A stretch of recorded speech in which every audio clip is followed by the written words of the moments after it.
Basketball is so fun, man, and sometimes you get players who are just fun to watch with one exact skill that makes you go, damn, that boy nice with that. In this video, we are looking at NBA players who are surprisingly elite at one underrated skill. Let's start off this list right off the bat. I gotta go with my man Naji Marshall, his floater game. It is elite. This dude is so skilled with that floater. Like, every shot he takes is a floater. It's not a pull-up jumper. It's not really much three-pointers. Well, he can hit three-pointers here and there. He's kind of inconsistent with it. But his main shot is that floater. He's good attacking in a straight line or driving baseline to get into a floater of touch. And Naji can get off some shoulder bumps and get right into that floater. He has so many ways to kill you with it, going in either direction. And the touch on them consistently, beautiful work from him. Just one of the best in the league with those floaters. Mikal Bridges, mid-range fadeaway. Mikal Bridges is such a weird player, man, because sometimes I will see him have a shot going towards the rim and he'll be like, nah, I'm not going for that. I am pulling it back up for a fadeaway mid-range shot. And hey, if it works for you, if it's lethal for you, go with that. And that's just been one of the main tools in his bag, that mid-range fadeaway. He shoots 47% on those shots. So hey, if it's working for you, it works for you. Jimmy Butler's rocker step. I love the rocker step move so much. It's a killer variation of that jab step, and it almost always freezes your defender. Jimmy Butler has been a killer with this move, man, and he uses this off of isolations or in the post. Just an easy way to freeze your defender, shifting that momentum continuously and get going in a straight line drive. Toumani Camara drawing charges. Hey, Camara is really good at being a pesky, annoying defender, moving his body well, reacting well to counters and pressure, and hounding the ball in the backcourt. Just his sheer presence is enough for offensive players to really think twice and be like, damn, why is this dude guarding me this tight, bro? And you just have to kind of be conservative with your handle. You can't do any crazy moves because that man is really going to put pressure on you. And he is so positionally sound on defense, and that has led him to being the league leader in charges drawn in 2025. Remarkable skill that he has, and he had a breakout season defensively with the Blazers. TJ McConnell's short mid-range jumper. You guys know this had to be on here. It had to be on here. We all know this. We all respect this. We all love this. If you don't love TJ McConnell's short mid-range jumpers, something's wrong with you. You need to get checked out, bro. TJ McConnell is just super duper really good with that mid-range shot. There's times where he gets these jumpers off and he is not even aligned to the rim, but he jumps off the ground so high and has a high release point that he has the time in the air to turn his body, sway his legs, and get aligned quickly to the basket.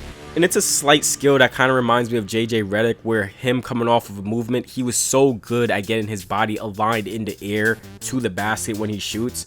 It's very similar, just his lower body work in that. But TJ, man, he was killing OKC in the finals. Really gutsy player. We got another pacer on here. Andrew Nembhard's shoulder bump.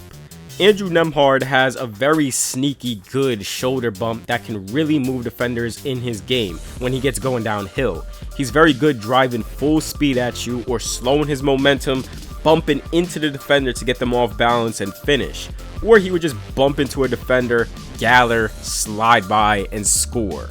Franz Wagner, Euro step.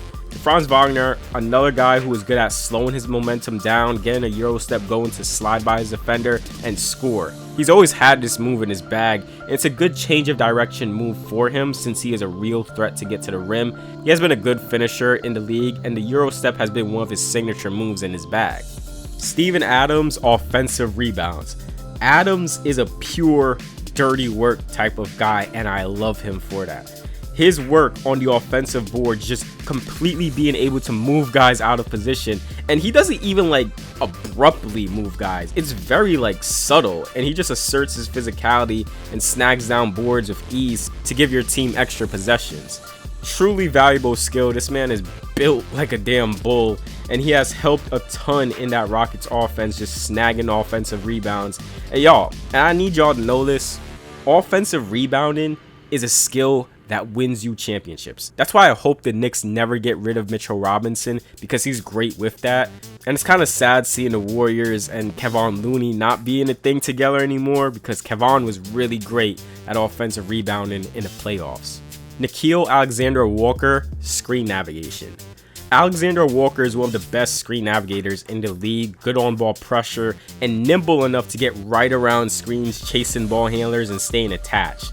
Major salute to all the screen navigators in the league, because it's a tough skill. It is truly a tough skill. Imagine trying to get around a Steven Adams screen. It's not fun. I don't think that would be fun. It's a hard skill to execute at a high level, but it's a needed skill in high-level defenders in the league where ball screens are just so dominant. James Harden's very noticeable lazy defense steals.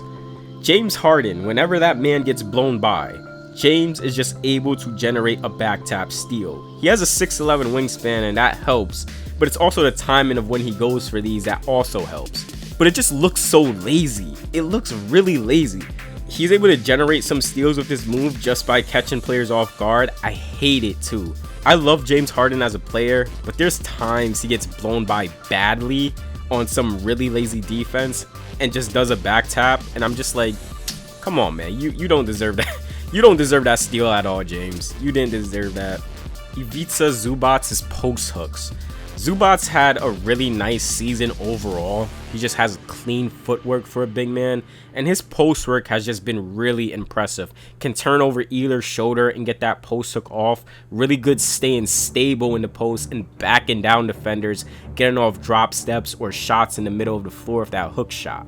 Deni Avila's transition drives. Deni's quietly been one of the best leak out or grab and go type of players. I made a video on him and I urge you guys to watch that video because he's been one of the best transition drivers in the league. Just tough to stop in transition, has a change of direction with Euro steps, side steps, shoulder bumps in his game, and the burst to get inside and finish against a non-set defense.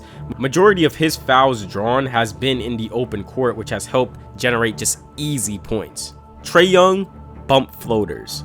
Trae Young is one of the best small guard contact initiators, and his signature move is the floater. So imagine being able to bump, get into your defender's body, and get off floaters with space in the lane. There's even times he can get off those break check floaters when he gets a step on you and just completely stopping his momentum to the rim. It's annoying. It's annoying, I know. It's a foul baiting move and it's annoying for defenders, but hey man, sneaky player, just knows how to draw fouls, and he kind of has to draw fouls at a high level because the rim pressure isn't strong. Karl Anthony Towns, shot fake and drive. The big purr's shooting ability really forces defense to have to stretch out to defend him, and oftentimes a simple pump fake will get defenders to bite, and Towns is attacking in a straight line to the basket with ease.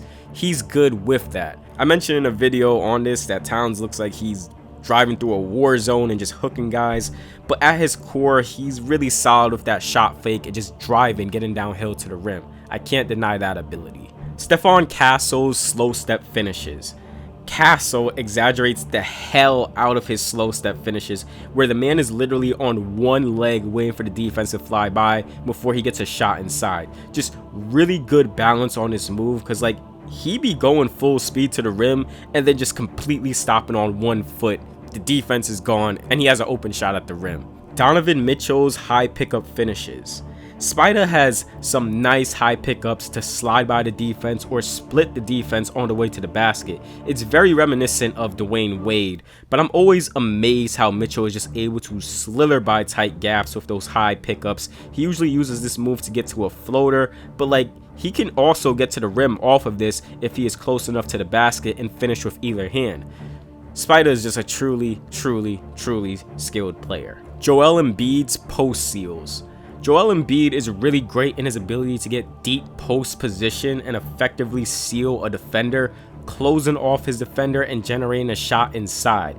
It's impossible to fight over Embiid and front him or get a steal when he seals you down there. He has that big body, so it's tough to kind of fight over his seals. He's close to like what, 300 pounds? I think he's like 280 or something like that. So just trying to fight for post position with Embiid, that's a tough task for any center or for anyone in the league. What are some other examples of an NBA player being elite at one underrated skill? If you enjoyed the video, please do give it a like and subscribe to the channel for more NBA breakdowns like these. For all that being said, y'all, I'll see you all in the next video.